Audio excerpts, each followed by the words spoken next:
Anyway. If the Journal-Times publishes it, you will legitimize the lie.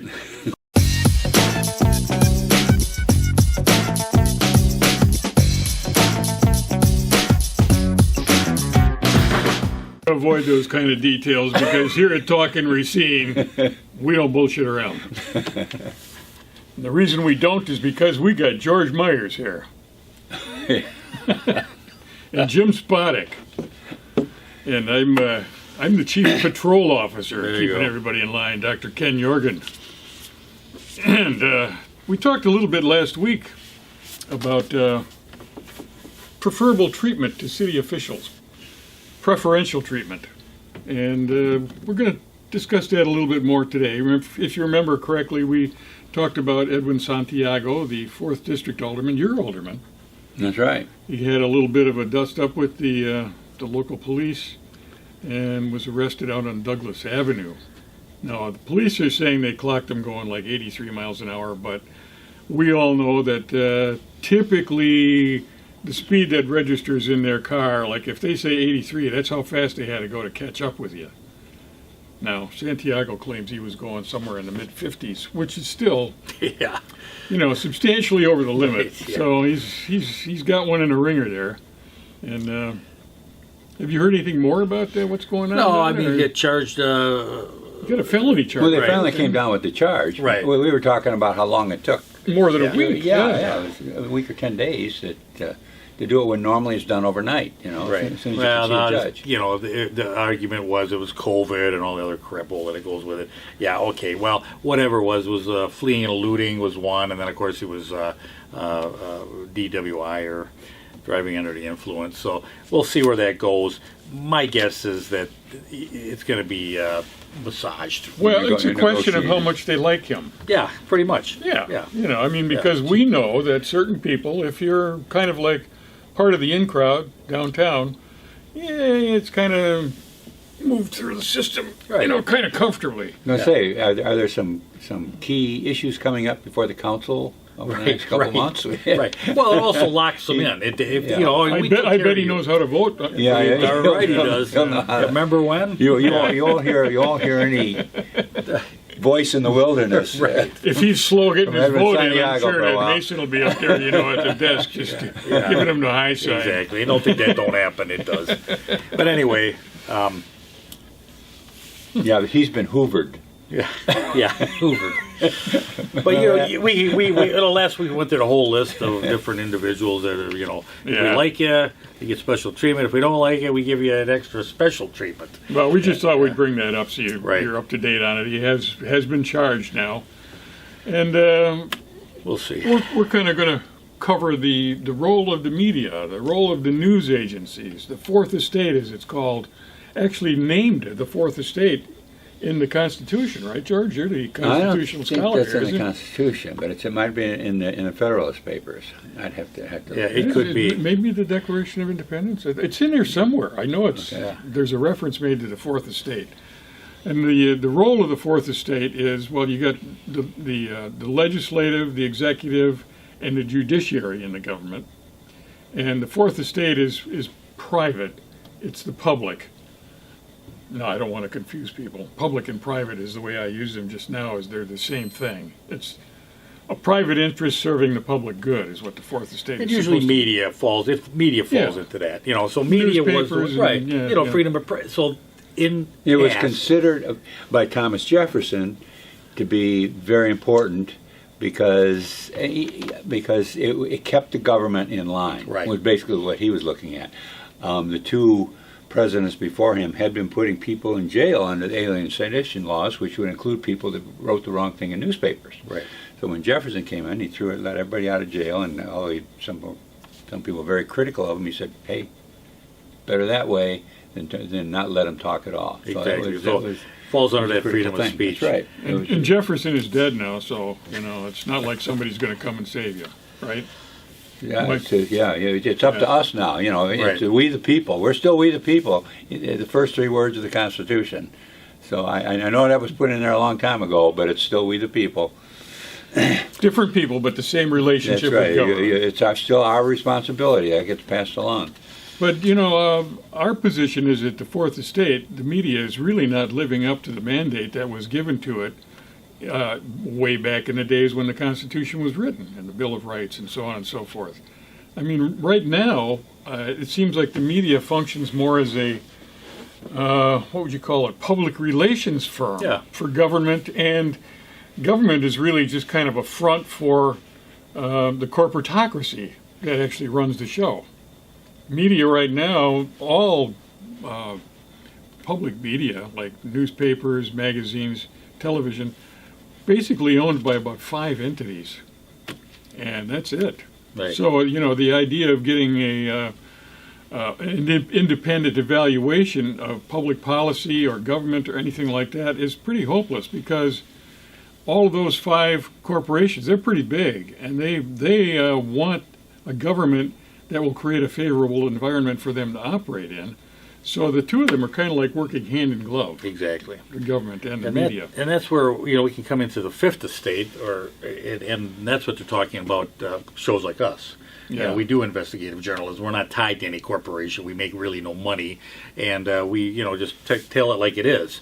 And we got a few emails here that are very interesting. Speaking of which, No, yes. I know where you were leading to on this And conversation. these relate back to our old friend, Machinery Row. Yep. And they pretty much, well, here's a good question for you. If somebody sent you a letter and asked you questions about your activity, now you guys, you've been a landlord, you are a landlord. If you got a letter that asked you to respond to certain questions that the public had about your operations as a landlord, what would your response be? You would respond back and you'd say, well, we do this, this, this, and this. Right. This is our policy, so on and so forth. But in this situation, the city actually got an inquiry from the Journal-Times, the media that we were just talking about, inquiring about Machinery Row. And why don't you go ahead and read that email, because it's back, brief yeah, enough. this one was May 18, 2017, and it was Patrick Leary, who was a reporter for the Racine Journal-Times. Now, this is a time that Talking Racine had Dennis Monti on, who had filed a complaint with the Sheriff's Department stating that, there was some, he felt misappropriation of funds and misconduct in office and different allegations that he said and felt that he had the proof on this. And we put him on the show, and we believed a lot of the same thing, escrow accounts and where the money was. Quite extensive complaint. Apparently, at some point, the Journal-Times got wind of it and sent an email to Attorney Letney at City Racine. Actually, to John Dickert, Attorney Letney, and Tom Friedel, who was the Director of Administration. Well, with a copy to Gretchen Herman, too. Right, and it was the Secretary. It said, yesterday, Sheriff Schmeling confirmed to me that an office is investigating a citizen-submitted complaint that names 3 of you, which alleges fraudulent writing, conspiracy, misconduct, public office, regards to the handling of Machinery Row, specifically the creation of an escrow account contributed to by the property sellers. Now, we had brought that up, and if you go back to some of our episodes, there was definitely some questionable activity there. So he's saying, I'm going to write an article, and I just want to quote, have you anything to say about, this complaint, and could you give us... Well, he left the door wide open. He says, I'm not doing anything with this yet. I'm planning on consulting with a few independent sources before taking any steps to write a story about this. Correct. So he's being very, very conciliatory, Right. really. Right. So, Letney writes back. And I'm sure he was very open and explained exactly what Right. transpired down there and why everything was legal and on the up and up. Right. Oh, yeah, right. He says, Patrick, if you print, publish, or otherwise disseminate any story, report, or even suggest that I was involved in, suspected of, or being investigated for any criminal misconduct, I will have to seriously consider suing you and the Journal-Times for libel. He goes on.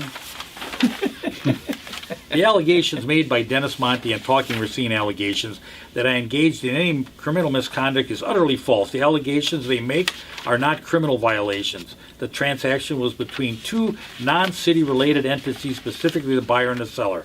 I was not involved in the transaction. I did not do any work on behalf of the city with respect to the transaction. Most importantly, I was not city attorney at the time of this transaction occurred. You are on notice. Any such story that suggests I engage in criminal misconduct would be false, and such story would harm my reputation. Further, inasmuch as you know that it would false to suggest that I engage in criminal misconduct, any such story or statement would be made with actual malice. Even if I weren't the case, how about showing some humanity? Into the sky, and it's a terrific crash, ladies and gentlemen. The smoke and the flames now, and the flame is crashing to the ground, not quite to the mooring mast. All the humanity and all the fair. Oh my God. Anyway. If the Journal-Times publishes it, you will legitimize the lie. Okay. He's calling us liars. He is calling. Why don't we sue him? Well, here's the thing. Okay, so you got a reporter. He asks the question. Yes, hey, he's looking into a situation. Yeah. I mean, Letty comes back. He just bullies the hell out of him with this. I'm going to sue you. Now, it's a public official. His chance of libel is he's got a big, tall bar to get over being a public official and claiming libel, because you have to, if it's true, there's your defense. So, and he's only asking the questions. Anyway, so, and the point I'm getting at is... Well, what occurred after that? Because what we were talking about was the press's responsibility. So it's been bullied now. Right. Did the news reporters follow up? Did he consider pursue the story, or said, "Oops, I better lay off. This guy is scary. I don't want to be investigating him." How did it go? Okay, so he now this is Leary sends an email back to Letney, Dickert, and Tom Friel, and there's a little bit of back and forth among the other individuals. Let's talk. Let's do this. Totally reasonable. Patrick Leary says from the Journal-Times, I have considered all the points made in your response. What points? He didn't make any points. All he did was level threats. Which is why I'm not doing anything about it right now. Thanks for being upfront and honest about your thoughts. This is a reporter. Yeah. I mean, oh my gosh. I'm sorry. I'm sorry. I didn't mean to possibly offend you. So when you talk about media, this is what the media in Racine is like. I mean, it's embarrassing, actually, to listen to that. I actually feel sorry for the reporter. It's like, dude, you got a major story and you fold it up like a cardboard box. Sad. Does this sound like an innocent man, though? If you print, publish, or otherwise disseminate any story, report, or even suggestion that I was involved in, suspected of, or being investigated for any criminal misconduct, I will have to seriously consider suing you in the Journal-Times for libel. Oh, man. That's a totally innocent response. So, if you do sue, you ask if you can get discovery. Then it goes back and says, okay, if you sue me, well, then I want discovery. I want to find out. I want all the emails. I want everything. So I'm saying, hey, this is to be true. And obviously, he's not going to sue. He's not going to sue this. But he was enough to scare off this reporter. But that's the problem with media today. I mean, they kowtow to bullies and money and advertising and political pressure.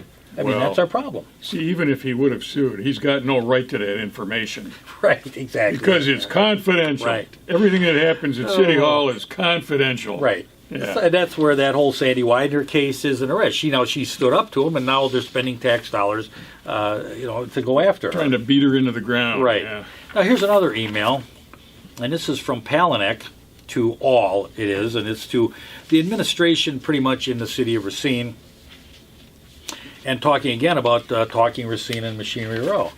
It says, he says, to all. Now, this is not the alderman. This is strictly to the administrative part. I hesitate to suggest this, but I would suggest watching the latest installment of Talking Racine on Machinery Row. Deal structure, escrow. We need to be aware of what they are putting out there as we prepare to update the alderman, RDA, or the public. Why? Well, why do they need to be aware of what we're putting out? If what they're doing is completely legitimate and justifiable, what the hell difference does it make what we say? Exactly. So, and my feelings are that we probably have turned into the media. in the city. I mean, there's other ones out there. There's that's a hell of a statement that he says there. It Right. says, to say to someone else in City Hall that before we get to present our program to the aldermen, we better listen to this program to hear what they're saying about our program. Because, I mean, to me, it just reeks of saying that, all this package, all this crap that we're about to feed the aldermen, it's been exposed. Right. Maybe we want to go over this stuff and see what's going on. I mean, it just reeks of that. I'm not saying that was the case, but it certainly looks pretty phony to say, you've got this program, and before we present this program, we better listen to what those guys have to say. They're prepping. He's prepping the members of the RDA, the alder persons. Yeah. I mean, we're prepping you. Don't listen to them. They're bad people. Don't listen. And here's one of the problems, I think, with media is that you get this, they label it, the conspiracy. You're a conspiracy theorist. Yeah, well, if it is, I mean, then it should have exploded by now, or it should be not true. Well, But if we were total BS, we wouldn't have people watching us. I mean, there's so many things that we've broken the story on, basically. And, Machinery Row is one. Right. Foxconn is another one. And, Right. you just go on and on and on. There's several things that happen in this community that we've really been the first people to talk about. Right. So, this is not a declaration of innocence here. But here's the thing: what are we telling these aldermen? So when you say to these aldermen, the city administrator told me that's untrue. There's no thought process involved, no critical thinking to say, maybe they got a point there. Maybe there is something. Maybe contact them and say, hey, what information do you have? I'm representing citizens. I have a fiduciary responsibility on millions of dollars of tax dollars that I'm supposed to oversee. Never have we been contacted by any alderman, any city official to ask, can you give us more information on that Machinery Row, on the debacle down there, and what are the problems with Machinery Well, and I Row? know you have submitted a lot of information to the Journal-Times. Yep. Oh, they've got it all. It's all out there. Yeah. There's a lot of. And information. we've had plenty of response from outside. So when they read our stuff and check Right. it out, But it's here's correct, the media but problem, So Yeah, they but- still buy into this mainstream media mentality. I mean, the Journal Times is I don't know if they're more of a shopper to me than they are a news media. Yeah, it's a shopper with human interest stories Right. interspersed just to separate the ads a little bit and to look like a newspaper. Right. So and anyway, and then there is now, just to be fair, there was another email from a reporter at the Journal Times. Now this was Alicia Monk. Alyssa Mock. She in February of 2019 sent an email to Shannon Powell, the communication director of Corey Mason, and asked, I counted 13 questions on Machinery Row, And these aren't just mild questions. These are questions. These are questions that a reporter should be asking that they aren't doing anymore. And she probably ran smack dab into the editor's wall, who said, no, you aren't going forward, Right. and stuff like this. Right. Yes, exactly right. And Well, let's read a couple of these questions. Yeah. The first one is, what happened to the loan Financial District Properties promised and reneged to pay back to the city? Was it ever paid back? What happens in situations like that? Good Now that's a darn good question Yeah. that just doesn't get asked anymore by people in the media of the government. You want to read one? Go ahead. was there ever any agreement as far as relocation of tenants was involved? Is it possible to receive a copy? Wait, tenants relocated. Possible to receive a copy? No, everything down in that City Hall is Oh, copy. confidential. Oh, hell, the guy What that's happens in City Hall stays in Right. City Hall. Here's a good one. What happened to the grants that were received by the city from the state for Machinery Row after it did not come to fruition?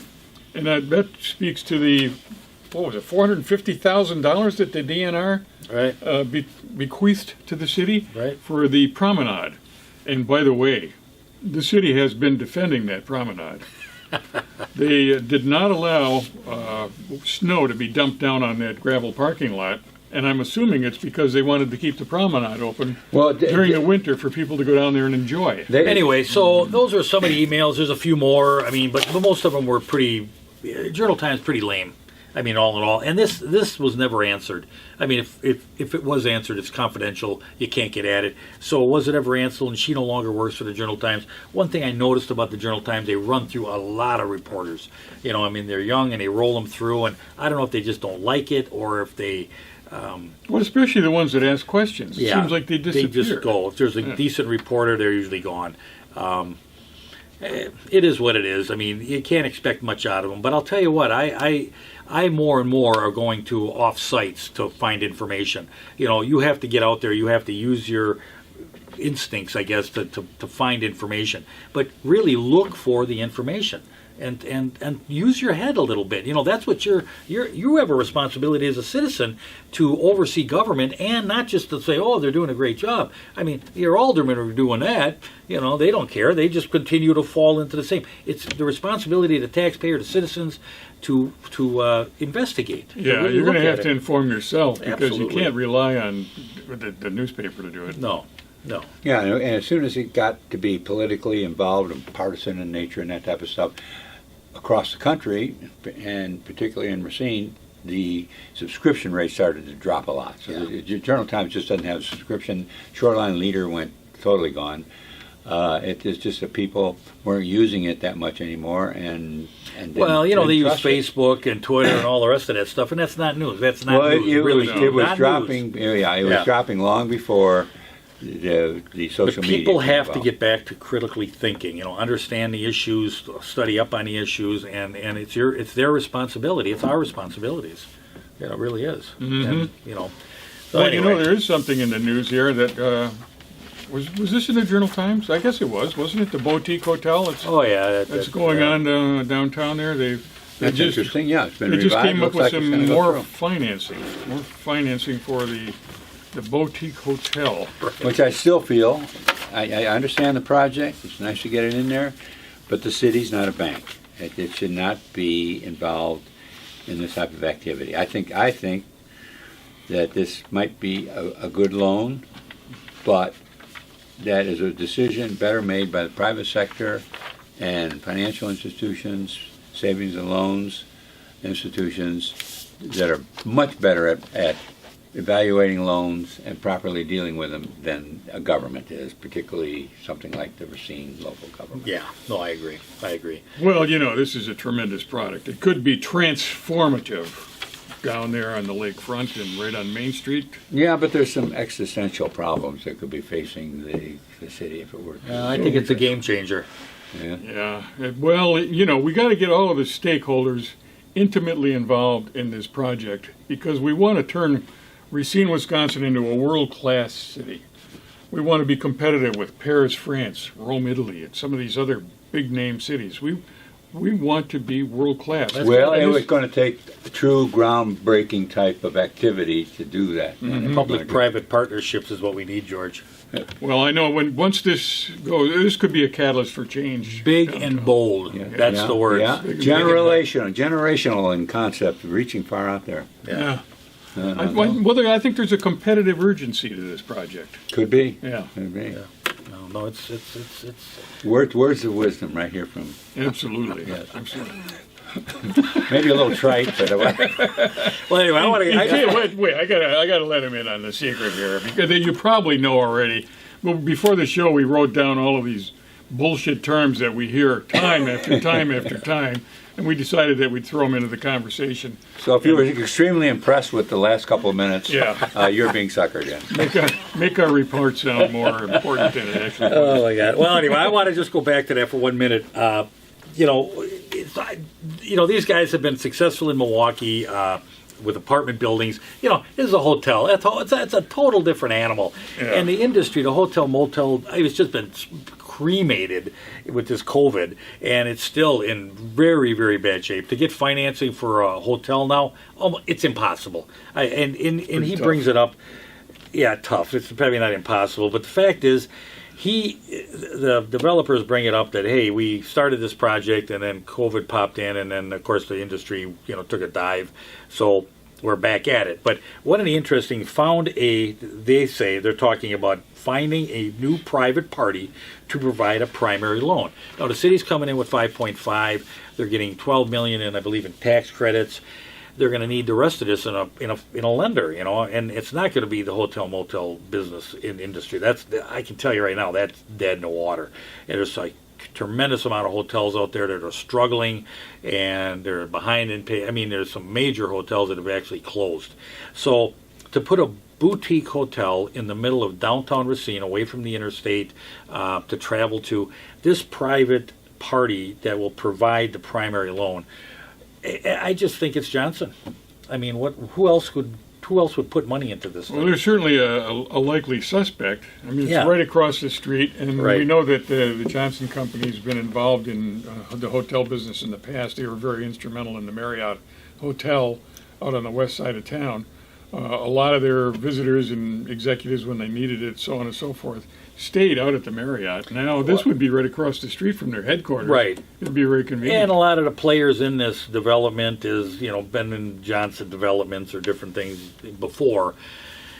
I got a feeling I don't have a problem. No, I don't either. Here's the thing. If Johnson came in and just said, hey, we're going to build a $30 million remodel of Zahn's building into a $30 million lead building, great.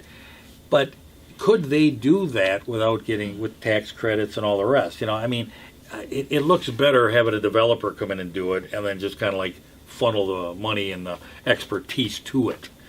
I think that could be some of the things. Yeah, and I think because if it's successful, because this is not a kind of project that somebody's in the hotel business is saying, geez, I want to go to downtown Racine and build that boutique hotel. No, it's far away from any airport. It's a long ways from the interstate. It doesn't make any it's sense not that the type way. of thing where it's a really great place for a hotel. And what other than the hotel would be attraction? What is the attraction to come to Racine to make it a world-class city? I mean, we got Kringle and we got the beach. Well, if you notice the articles, they talk about the art museum, that's Johnson funded. Yeah, Ram you talk about wing spread. You talk about the Carnauba Plain. I mean, this is all kind of it all fits together well. So if it is a development that materializes, I got a feeling there's local funding. The main thing I would be concerned about as a resident of the city is to make sure that $5.5 million gets returned. That's just a loan. That is not a grant or anything like that. And that's the only. If your theory is right, Jim, I hope it is. Then I feel much better about getting 5.5 million. 5.5 million is nothing to a billionaire. Yeah, right. That'd be nothing for them to make sure they cover that. Okay, I'm going to let you in on a secret. This is the third time we're shooting this particular little clip. Oh, my gosh. It's snowballing, which is an appropriate term because it's about snow. About snow, yeah. Yes. I just, this is not a big deal, what we're talking about here, but it's just aggravating when I read stuff like this. Jim Rooney, who's head of DPW, Department of Public Works, has asked for $35,000 to be removed from the contingency fund over to DPW because of all the snow. And the statement here is that it's been about, the snow that fell in Racine this year is about double the yearly average. I don't believe that. No, that Racine in a normal year gets 42 inches of snow. All right, and I have a little prop here. This is not a yardstick. This is a 4-foot ruler. So it's about up to there. That's how much snow we get from the desk in a year. Double that would be 7 foot of snow for a year. Now, 7 foot of snow, 84 inches, mind you. That's like Houston numbers. Yeah, the big snow we just had, all that snow was 12 inches of snow. Right. Seven of those in 1 year would be double the snow, and we were anywhere close to 7 snows like that in 1 year. So it just concerns me that type of thing is going on over at City Hall. I'm sure Jim is just getting into the flow of things over there. I mean, we've got all these massive manpower sitting at City Hall in the mayor's office with, 4 or 5 officers. Yeah, Now he's got yeah. a full staff in there, where the past 150 years, there was generally about a half a person. He shared a Mayor and a shared a half a secretary with the legal staff there. So it's just getting wasteful and wasteful, so to where we get 5 inches of extra snow. We've had 5 extra snow this year. We have 47 inches so far, And that's just over the average. Yeah, well, The average, you know, the I average mean, is that's not 42. that We much. got 5 more inches of snow than we get in an average year. So now it's become an existential danger. And sorry to use that word again.